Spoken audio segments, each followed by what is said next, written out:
Tonight, we shook up the Senate. You shook up the Senate.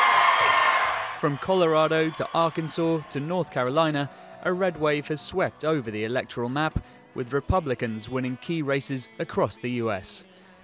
Increasing their majority in the House of Representatives and adding control of the Senate, they now have a firm grip on Congress. The size of the victory is impressive, given that Democrats had already sustained big losses in the first midterms of Barack Obama's presidency.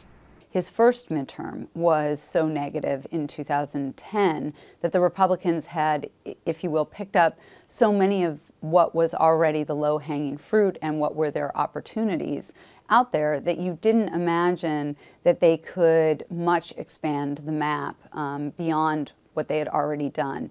And yet they've done just that. Mitch McConnell is now set to lead the Republican majority in the Senate. Like many in his party, his campaign focused on the failings of President Obama's administration, a theme reflected in his victory speech.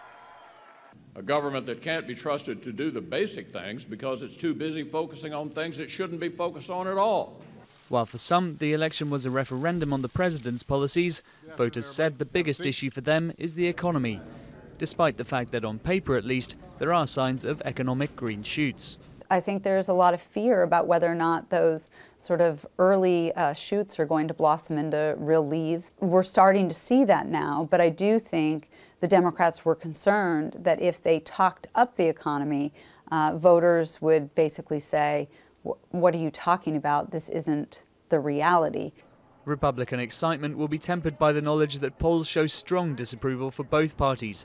So ultimately the results may reflect more of a protest vote against incumbent Democrats than an endorsement of Republican policies.